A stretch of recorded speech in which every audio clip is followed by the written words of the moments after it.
Indonesia punya lebih dari 17.000 pulau. Tapi angka itu terus berubah, bukan karena salah hitung jam, tapi karena beberapa pulau kita benar-benar menghilang.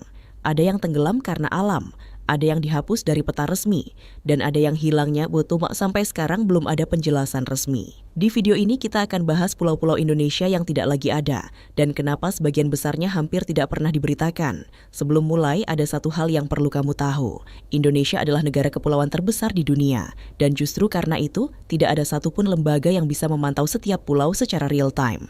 Badan Informasi Geospasial atau BIG secara resmi mencatat sekitar 17.000 pulau bernama. Tapi perkiraan total, termasuk yang belum diberi nama, bisa mencapai lebih dari 18.000. Pertanyaannya, kalau ada pulau yang hilang, seberapa cepat kita tahu?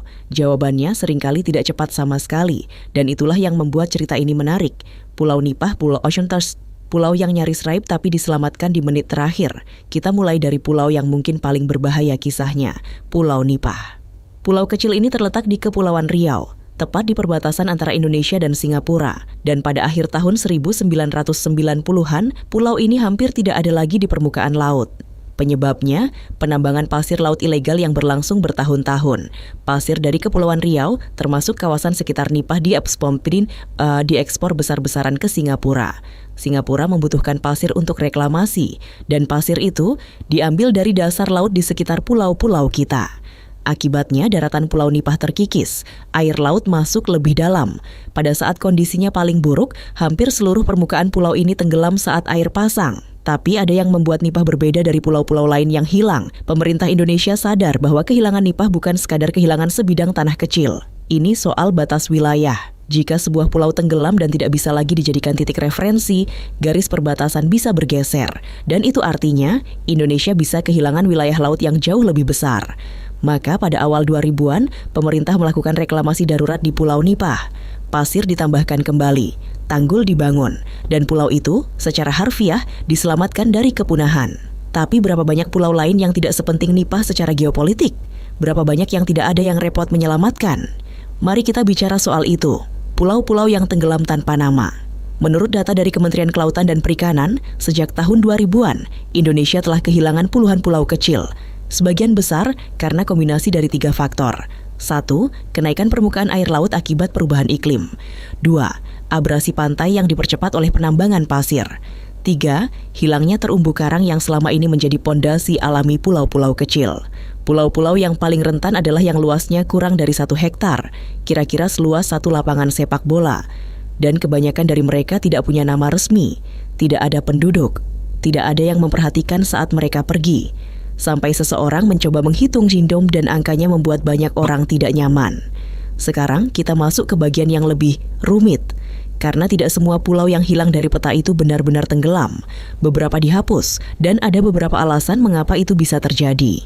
Masalah pendataan, pulau yang tidak pernah ada.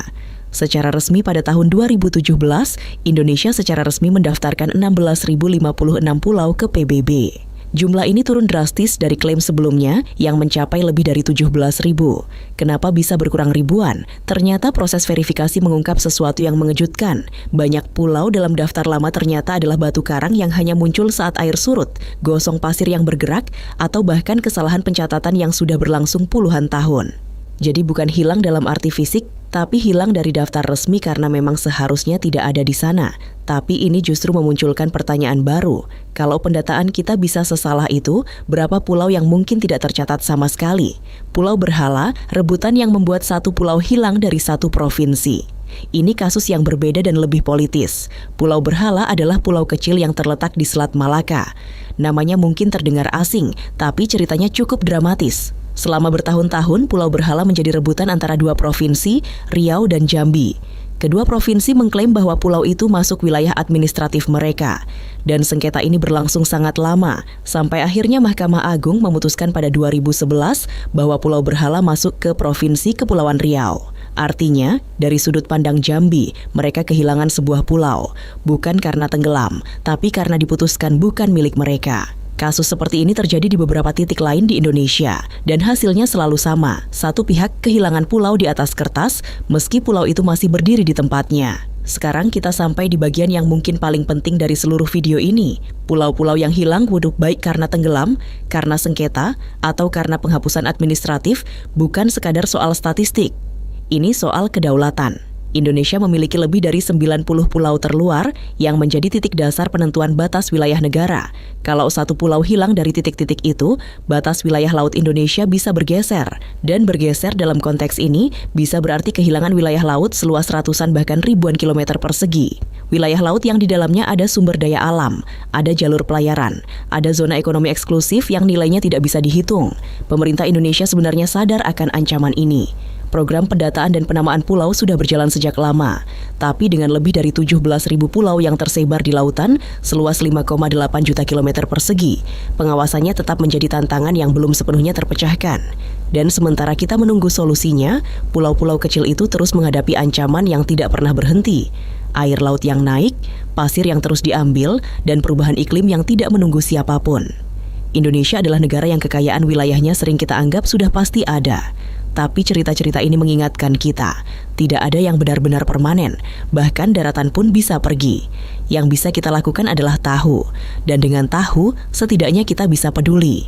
Kalau kamu menikmati video ini dan penasaran dengan cerita-cerita tersembunyi lain tentang Indonesia, subscribe sekarang karena kita baru saja mulai. Dan tinggalkan komentar di bawah, pulau mana yang paling mengejutkan kamu hari ini. Aku baca semua komentar dan mungkin komentar kamu jadi inspirasi video berikutnya. Sampai jumpa di video berikutnya.